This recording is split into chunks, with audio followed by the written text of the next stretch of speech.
Mila Harper worked as a cashier at the bustling local supermarket, a place where she exchanged smiles and pleasantries with regular customers who admired her warm demeanor. Her life was modest, with worn-out sneakers and thrifted clothes bearing testament to her unassuming existence. Yet, Mila held a secret dream she had saved for painstakingly, a beginner golf lesson at an esteemed local club, hoping it might add a spark of joy and newness to her daily monotony. When the day for her booked lesson arrived, Mila entered the sprawling golf club grounds, her heart fluttering with a mix of excitement and anxiety. The clubhouse exuded an air of luxury that was both dazzling and intimidating, its polished wood interiors gleaming under the soft, ambient lighting. She clutched a reusable grocery bag, filled with items she deemed necessary for her lesson, with a tentative grasp, feeling acutely aware of every eye that passed over her. Dressed in practical, yet slightly mismatched attire, Mila made her way to the practice grounds, nerves bubbling beneath her humble smile. Her every step felt heavy as she tried to imitate the confident strides of the other well-dressed members. "Good morning," she greeted, trying to mirror their poised yet casual demeanor, but her words went largely unnoticed. As she fumbled with the terminology, quietly asking the golf instructor to repeat a simple swing directive, he eyed her with barely concealed disdain. "You're completely lost," he jeered, his voice slicing through the still air. The class around them erupted in quiet laughter. "This isn't the place for someone out of touch."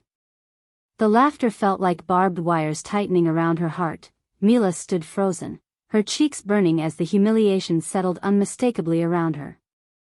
Mila's heart thudded painfully against her ribcage as she hurriedly exited the polished confines of the golf club, her humiliation echoing with each step she took. She wanted nothing more than to melt into the earth and disappear, to escape the eyes that had trailed her with a mixture of amusement, pity, and derision.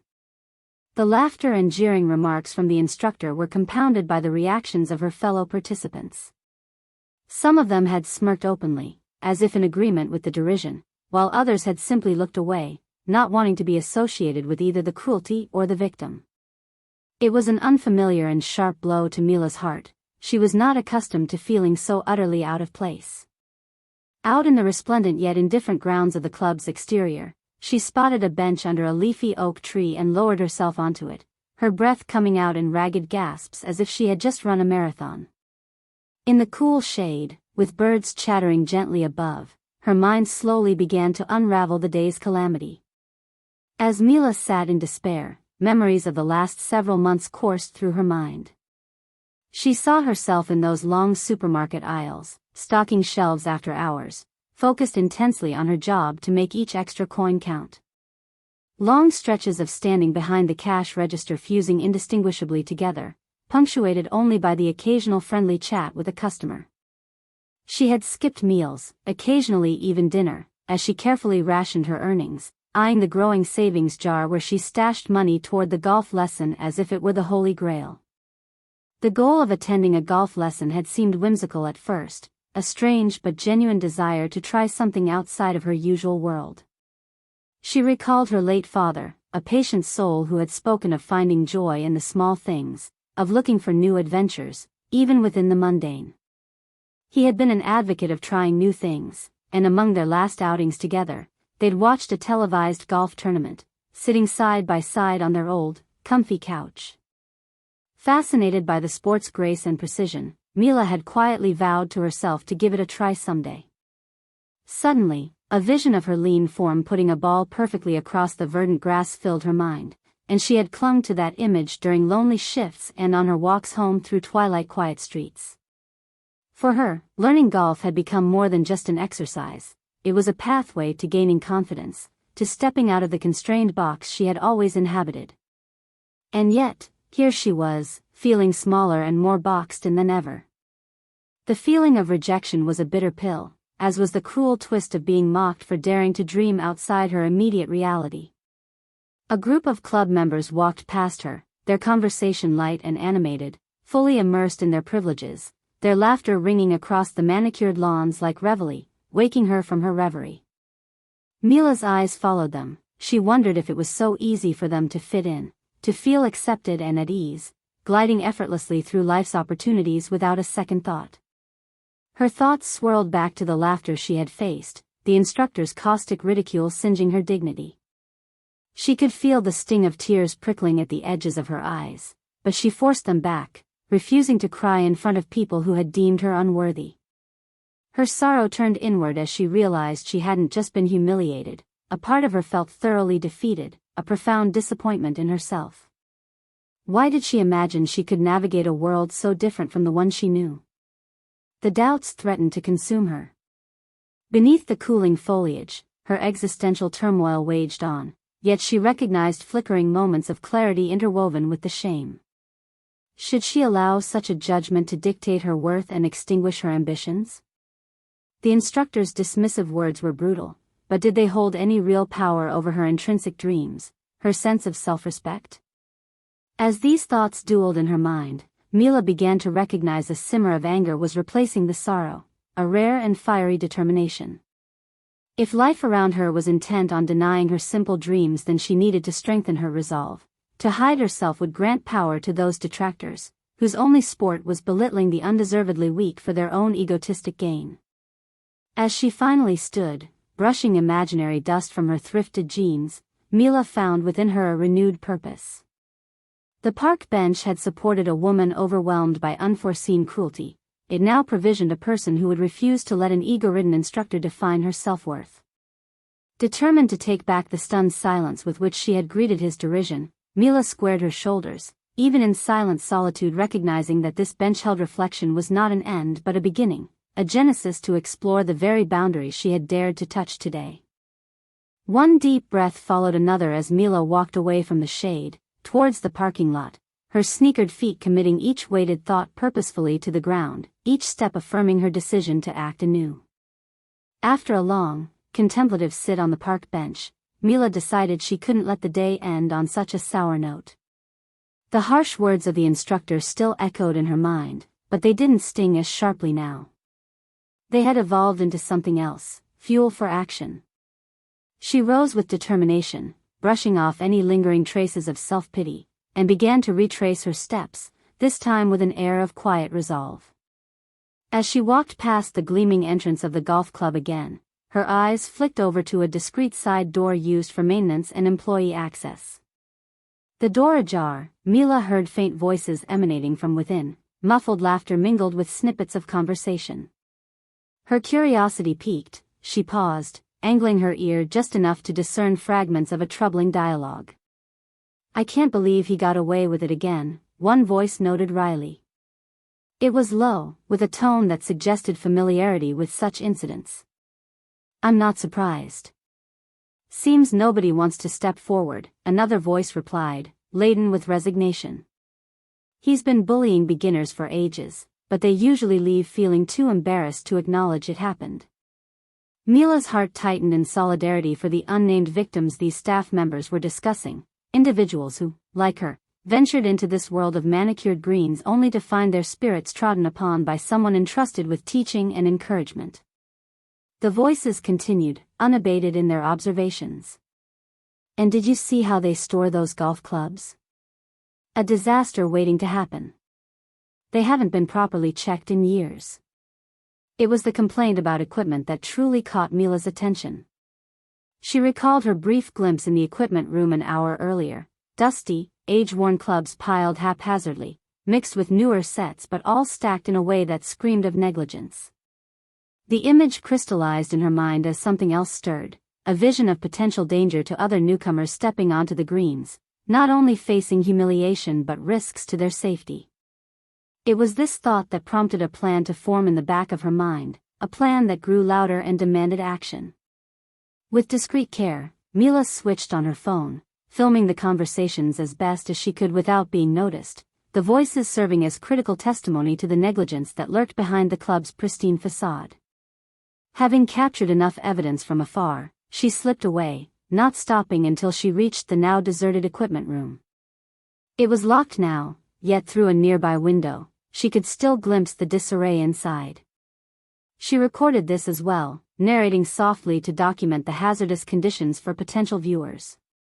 Before she left the club's shadow, Mila paused to take a steadying breath. Her fear had crystallized into purpose. not only for herself but for every past and future club patron who might have silently suffered from mistreatment. Her heart pounded not with anxiety, but with a sharpened sense of resolve that urged her onward.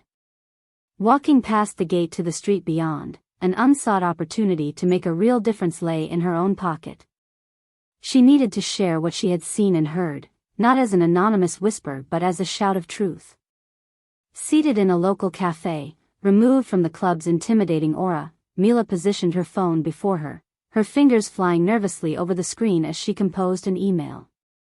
She addressed it to a well-known local journalist known for investigating community issues, his past articles demonstrating integrity and courage.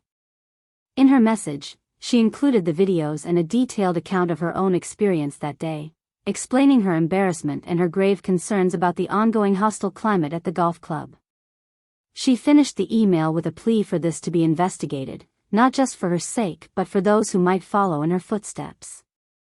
Before pressing send, a moment of doubt whispered, asking if this was too bold, if her story might simply get buried or lead to unexpected backlash. Yet she recalled her father's words about bravery, about taking new steps toward the light, and she felt him with her as she hit the send button, releasing her fears into the digital ether. As minutes turned into an hour, Mila's phone buzzed with a receipt notification of the email, followed by a courteous acknowledgement from the journalist's office, thanking her for her initiative and promising a thorough review of her claims. Sitting in that cozy cafe nook with a warm cup of tea in hand, a fragrant lavender blend normally out of her budget, Mila waited, her heart skipping beats between anticipation, doubt, and a burgeoning sense of empowerment. Today, her voice landed not where it was mocked but took flight into the household of broader justice. The course of action she undertook was the boldest act in her life so far, where she embraced fear and twisted it into courage, like the smooth leather handle of a golf club tamed in her grip. No longer did she feel the tentative tremor of a leaf caught in wind strength. Now she stood, unyielding, rooted in purpose, unshaken before life's gusts. The days that followed were a whirlwind of activity Mila could scarcely keep up with. Her inbox had become a flurry of notifications, pinging with the rapid trade of messages and updates. After sending the email to the investigative journalist, it hadn't taken long for the story to snowball, emerging first on a local news site before disseminating across broader platforms. Mila watched in amazement and a little apprehension as her experience gained traction online, becoming the focal point of a social media storm.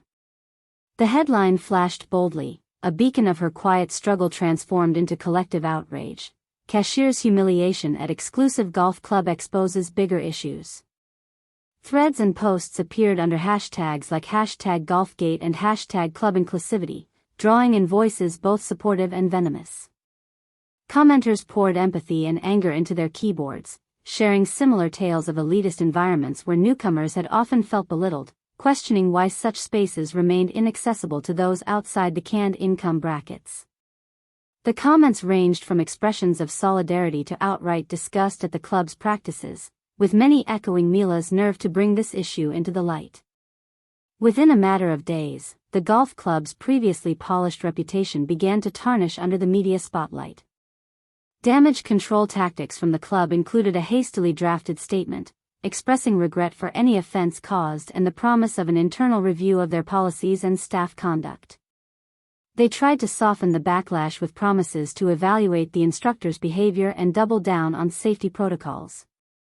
However, their attempts to downplay the severity of the incident stood flimsy against the growing wave of public critique. The regional authorities, prompted by public pressure and the richness of evidence provided by Mila's video recordings, initiated a formal investigation into the club's operations. An inspection was expedited, arriving without the fanfare the club had grown used to, and the findings were, unsurprisingly for Mila, damning.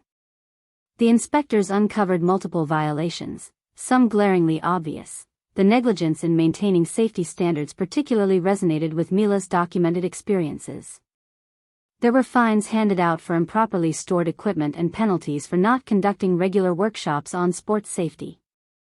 The investigative report recommended a temporary suspension of beginner classes until these issues were resolved, an ultimate irony that the classes intended to open gateways were the very ones shackling and injuring. As news of the investigation's outcome swept through, the club's instructor, whose taunts still danced mockingly in her mind, found himself facing professional suspension. His past behavior toward Mila and others was painted in bold strokes across inboxes and office memos, warranting a decision from the club board to evaluate his future involvement. Mila was overwhelmed by messages of support, not just from strangers who had been touched by her bravery, but colleagues and longtime customers who had always seen her strength but now celebrated her newfound courage. Her colleagues at the supermarket gathered around, offering nothing but praise and admiration. "You did what mattered, you spoke up," said her manager, patting her on the back as they moved through the evening aisles. Mila found herself smiling, shy under this sudden, supportive scrutiny, yet she felt unencumbered by the shyness. Of all the responses, Mila was most touched by others who had stepped forward to share their own experiences, stories of ridicule and dismissal by elitist institutions, their bravery unlocked by the courage she had unknowingly ceded. In her quiet sacrifice, she had sparked a communal reckoning, awakening a call for transparency and fairness in spaces that touted exclusivity. The change Mila envisioned was unfolding before her, reshaping not just the toxic landscape of a single golf club but encouraging broader discussions on inclusivity across competitive boards. It had become a catalyst for customers, both simple and otherwise, demanding ownership of their well-being in recreational spaces designed not just for the elite but all who sought joy in them. With each message offering thanks or recounting a wearyingly familiar reaction to elitism, Mila felt her heart swell. Her action had resonated across social divides, striking familiarity with everyday David against the institutional Goliaths. She hadn't just uncovered a personal victory but claimed ground for others like her who dared dream of being part of worlds outside their immediate lives. Mila stepped outside the supermarket after her shift, noticing how the air felt different, crisp with possibilities and bright with a sense of renewed purpose. She had faced ridicule and rejection but had refused to be crushed beneath it, and in doing so, she had made a mark. The woman who had once hesitated at stepping onto manicured lawns now walked through trimmed hedges, her head high with the knowledge that she mattered. Looking down the street at the horizon draped in the soft hues of dusk, Mila smiled, embracing the moment before she headed home. From feeling small, she stood transformed by her own intervention, having returned dignity not by chasing status but by vigorously clinging to an inner truth that no one's audacity or condescension could ever take away. In the weeks following the media flare, Mila returned to the familiar rhythm of her life, the steady hum of work at the supermarket resuming its comforting normalcy. Yet, something fundamental had changed within her, a quiet assurance, a sense of validation that infused her daily activities with an invigorating new perspective. Though still in thrifted clothes, Mila moved with a decisive purpose, her posture more assured, her gaze steadier. The aisles she had once traversed with hopes tucked kindly away now felt different under her feet, as if every corner of the store were sparking with the echoes of her recent triumph. One afternoon, while sorting through new stock in the back room, Mila's phone buzzed with an unexpected notification. A name she had grown familiar with, the journalist who covered her story, had sent an email, its subject line brimming with humility and gratitude. As Mila read, a smile broke across her lips. The journalist thanked her earnestly for her courage and honesty, sharing how the story had spurred a wider movement for inclusivity across similar recreational spaces, clubs, and even workplaces.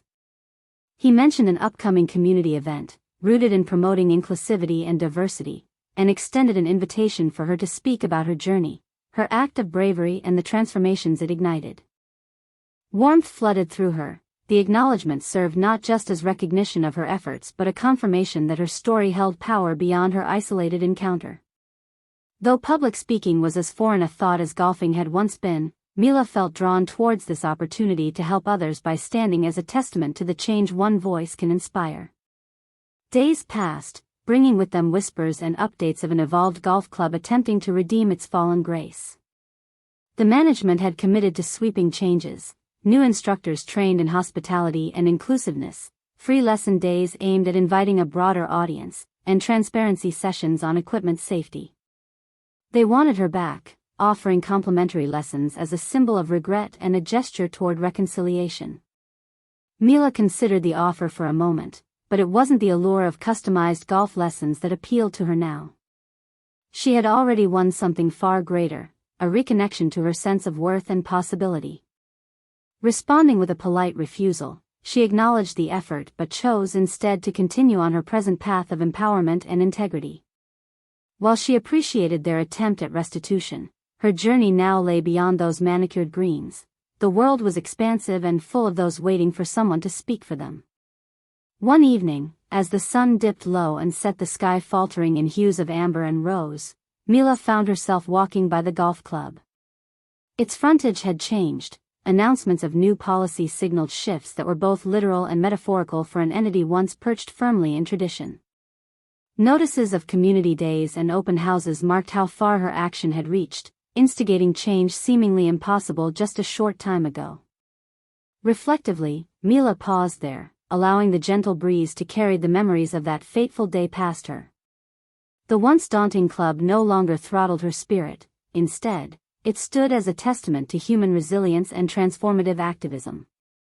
A sense of peace embraced her, knowing she had been part of something larger than herself. Her hands settled into the pockets of her jeans as the symphony of flying birds overhead accompanied her journey home, where tea waited and, maybe, new adventures would soon unfold. Later, in the cozy familiarity of her own space, surrounded by the notes of a day gracefully passed, Mila welcomed friends who hugged her with laughter brightening the room. They settled around her little kitchen, cups in hand, conversation lilting late into the evening. "Are you proud, Mila?" one of her friends asked over the mug of steaming drink. Her eyes twinkled with the conviction of her recent actions, a reflection of heartfelt courage born from within. "Pride isn't quite it," Mila replied, words plush with introspection and satisfaction. "What I feel is a deep, considerate sense of belonging, not to a place or hobby, but to myself." In the days that had ensued, she realized that she had forged a bond between her life and the lives she had touched. Status remained an intangible sheath she never needed when courage alone was her steadfast banner. Thus, her chapter closed softly, yet with a voice that didn't echo but resonated long after silence returned.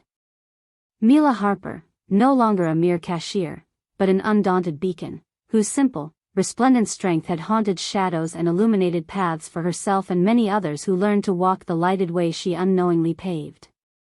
In time, her laughter mingled with those gathered, blending into a symphony of shared stories and hope, unabridged and radiantly unmarred by those who might seek to diminish it.